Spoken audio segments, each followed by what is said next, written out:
Hi buddies. കായ്ക്കരയിലുള്ള കാബാലീശ്വര ക്ഷേത്രത്തിലാണ് നമ്മൾ ബലിയർപ്പിക്കാനായിട്ട് പോയത്. കഴിഞ്ഞ 4 വർഷമായി മുടങ്ങാതെ ഞങ്ങൾ ഇവിടെ തന്നെയാണ് ബലിയർപ്പിച്ചുകൊണ്ടിരുന്നത്. എല്ലാ പ്രാവശ്യവും വണ്ടിയുടെ പാർക്കിങ് അതൊരു സീരിയസ് ഇഷ്യൂ ആയിരുന്നു കേട്ടോ. പക്ഷേ ഇപ്പോൾ ബലിയർപ്പിക്കാനായിട്ട് അടുത്തുള്ള പള്ളിയിൽ തന്നെ എല്ലാ സംവിധാനവും ചെയ്തിട്ടുണ്ടായിരുന്നു. കാറ് പാർക്ക് ചെയ്തതിന് ശേഷം ഞങ്ങൾ ചെന്നപ്പോഴാണ് കണ്ടത് നീണ്ട ക്യൂ ആയിരുന്നു. പക്ഷേ ഇവിടുത്തെ ഒരു പ്രത്യേകത എന്തെന്നാൽ ഒരു തവണ തന്നെ ഏകദേശം 200-250 പേർക്കൊക്കെ ഒരേ സമയം നമുക്ക് ബലിയർപ്പിക്കാനായിട്ട് കഴിയും.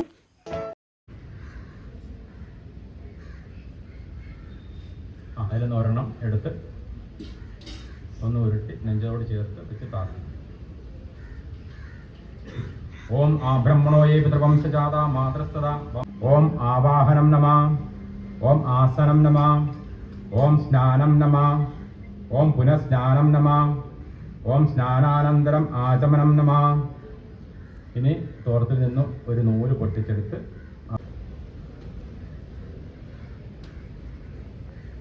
വെള്ളത്തിൽ നനച്ച് അതിനെ വെക്കുക. വസ്ത്രാർത്ഥം തിലം നമ. ഇനി വീണ്ടും പുഷ്പാർച്ചിക്കുക. ഉപവസ്ത്രാർത്ഥം സൂത്രം നമ. അലങ്കാരണാർത്ഥം അക്ഷതം നമ. വിലോപനാർത്ഥം ഗന്ധം നമ. ഗന്ധസ്യോപരി പുഷ്പം നമ. ഓം ധൂപം നമ.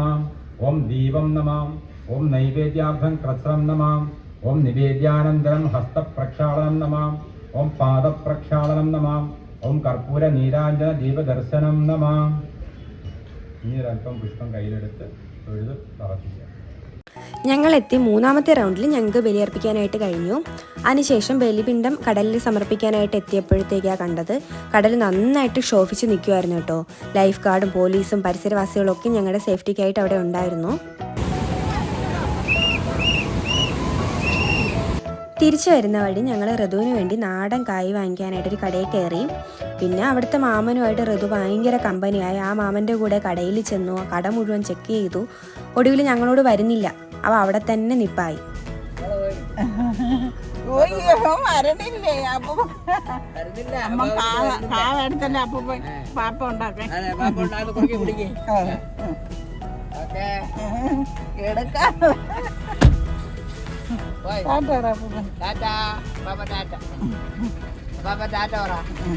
അങ്ങനെ ഒരുവിധ ഋതുവിനെയും കൊണ്ട് ഞങ്ങൾ തിരിച്ച് വീട്ടിലെത്തി.